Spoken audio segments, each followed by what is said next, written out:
evening, European history folks. First new video of 2014. New year. But 120 days to go to the AP exam, in case you're wondering. Coming down the road, we're going to start out on the first page of our Unit 5, study guide right here, Age of Change, making our way towards the end here.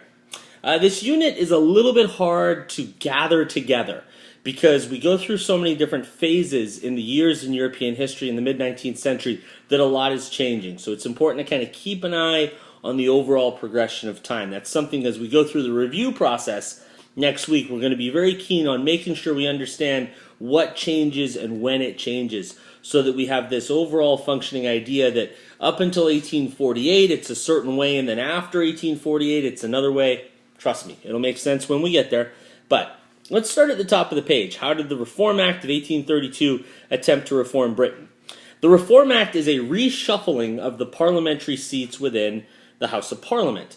The people who were in Parliament were serving in seats that had been handed out after the Revolution in 1688, and it hadn't been adjusted since 1688. So a lot of the new industrial areas of Britain, Liverpool, Manchester, Newcastle, did not have representation in Parliament, whereas a lot of the former population centres in the far south of England, where English people used to live, had a lot of representation. So the Reform Act changes that and assures that there's representation for the middle class people. Again, it's the middle class people we're concerned about, those middle class people living in the new industrial areas. It also grants the right to vote to middle class men. Now, remember, the British model is kind of a slow, gradual reform. We're not going to do anything revolutionary, but by doing a little, we avoid a big revolution. There is a group called the Chartist movement that would have a vote for every man. Now, a lot of English people saw them as radicals, and so therefore they're not considered to be mainline, but there are people as early as the 1830s saying we should give a vote to every man regardless of his income. The Parliament didn't want to do that, but what they did do for the working classes was a series of acts called the Factory Acts, which initially aided children and then women and then eventually working class men. So over time we're going to try and improve the working conditions and lower the hours of children, and then, as I said, we're going to do it for women, and then also for working class men as we go down the road. The last question on here is about the potato famine. In 1840, there's a potato famine in Ireland. Oh, shit, don't you know? Killed a lot of taters. I don't mean they'll make light of it. It was a horrific, horrific event. 1 million Irish people died, and 1 million others left the country to go to Britain, or mainly the United States. The conditions of that famine would have been better if Britain had lowered tariff rates and allowed foreign grain to come in and compete with English-based grain. This was not allowed to happen because of a restrictive set of measures called the Corn Laws, and the Corn Laws were not repealed until 1846. So if you're an Irish person looking at the English, you feel as though those Corn Laws were left there a little too long, that they squeezed literally the life out of the country longer than they really needed to or could have, by not pulling away those Corn Laws a little bit earlier. The big graph at the bottom of the page is about the revolutions of 1848. And 1848 is a huge year in European history. It looks like the whole order, everything that has been in place, the restrictive, conservative, ancien regime of Metternich is going to crash and burn. That the whole thing is going to be a liberal revolution. And then it's not. So inside of a few months, we go from a world where it appears as though a lot is going to change to a world where really not much changed at all. Let's look at a few of these just as indications of what happened. I want to go all the way across one country, each at a time, and show you that these are 3 different types of revolutions, but they all have fundamentally the same outcome. It starts in France, which makes sense because things start in France. When France sneezes, Europe catches a cold, goes the old adage. The French had a revolution in 1848 because their government under Louis Philippe was not reforming quickly enough. Also, there had been bad harvests. So, the revolution starts as a combination of the middle class and the working class. That right off the bat should make your brain go, wait a minute.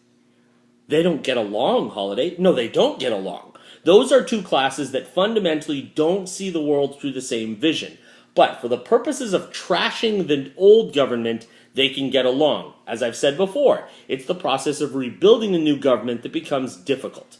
Once they begin to see the true nature of each other, the trouble starts. Now, the middle class people want a kind of a restrictive government that's going to give them power and not give the working man power, but they're forced to agree to a republic. Okay.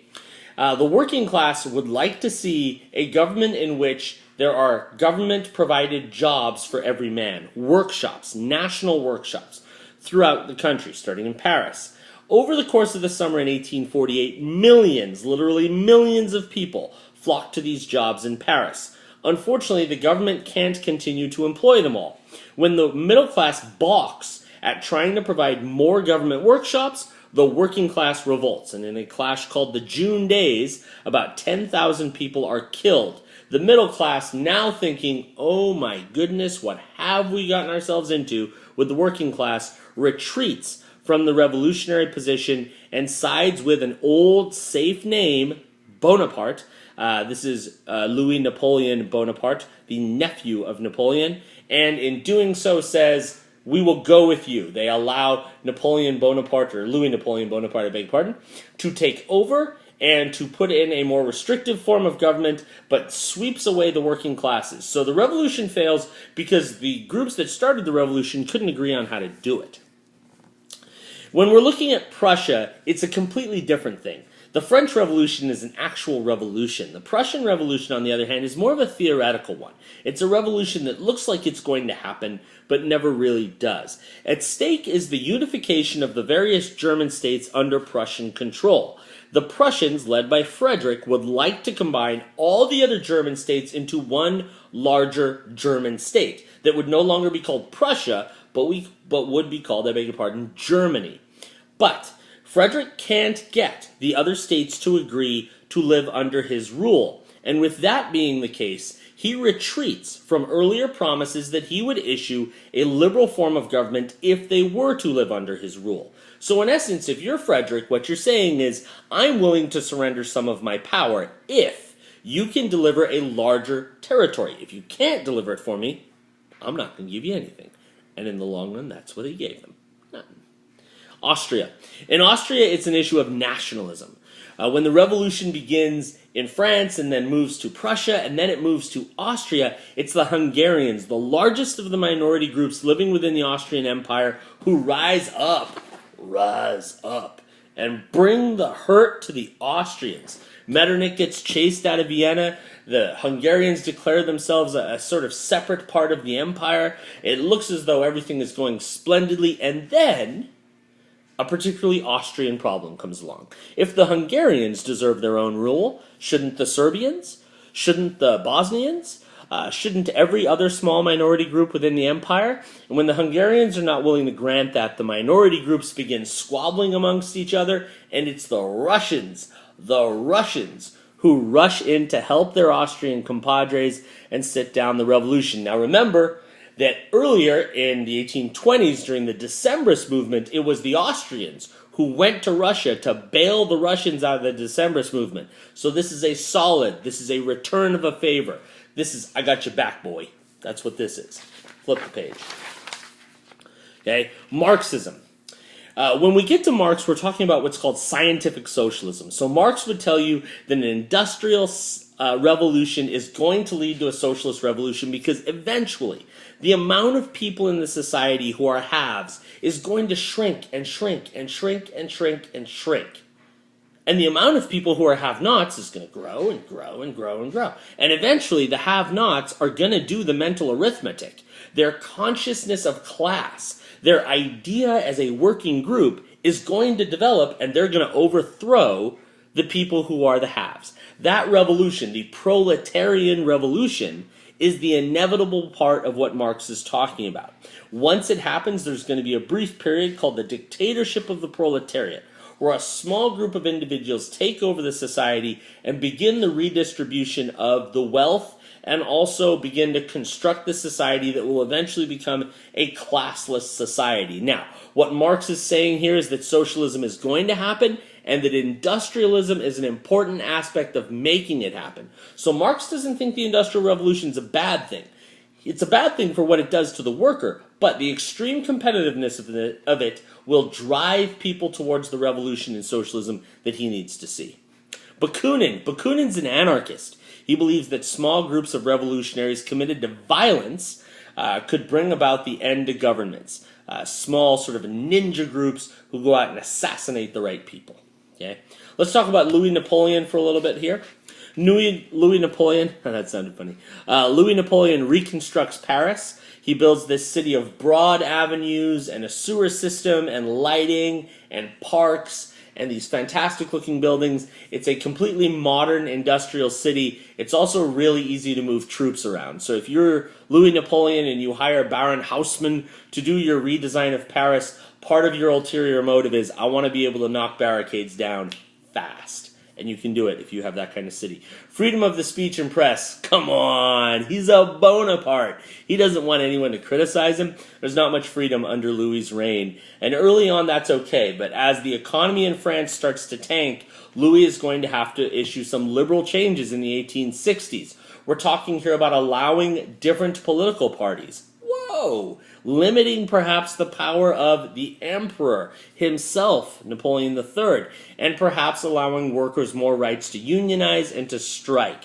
In 1871, when the Germans come to town, and acts we'll talk about in the next portion of our video series here, Napoleon III is going to be thrown from power. But right before he was thrown from power, he looked like he was about ready to give some up. The Crimean War is fought in Russia, and it's fought essentially over the issue of balance of power. The Russians are trying to pick apart the Ottoman Empire, and by picking apart the Ottoman Empire, they are hoping to spill their way into the Black Sea, and then into the Mediterranean Sea, and then into the Atlantic Ocean. So if you are the masters of the Atlantic Ocean, the French and the British, you can't have it. So the war is really about balance of power. It's about making sure that Russia, which is a lumbering bear of a country, but a landlocked, I should say, lumbering bear of a country, does not get out to the ocean in any significant way. So you got to go in there and stop that. And that's what they do. Okay? Who won? The French and the English won? Other consequences. This is the end of the continent of Europe. The Austrians are supposed to come and help the Russians. But mostly, it's the Russians like, where you at? Are you coming? You're not coming? Where are you? You're not here. Oh, you're not coming? Oh, okay. We thought you were coming. And they never came. The Austrians never came. And that was the end of it. When the Austrians refused to stick up for the Russians, every country in Europe's looking around going, wait a second. The old tag team mentality where everyone stuck up for each other, out. And now you are free to break away and to create your countries as you wish. That is great news if you are Italy. If you are the people, not Italy itself, but in the Italian states, or if you are Prussia, looking to make a united Germany. Because now, if you do it right, if you plan ahead, you can pluck countries off one by one. You don't have to worry about fighting the entire world at once. You can pluck them off one by one. The Crimean War is also kind of the end of the official British involvement with the rest of the continental powers for the rest of the century. The British are kind of going to sleek off into their splendid isolationism, follow up, continue to really focus on their empire, and there's a little bit of a disgust with continental affairs. For Napoleon III, this is victory. This is defeating the Russians, right? Uncle couldn't do that, and I did it. I'm a boss. He brought the hammer. Boo, boo, boo, boo. Bring the hammer.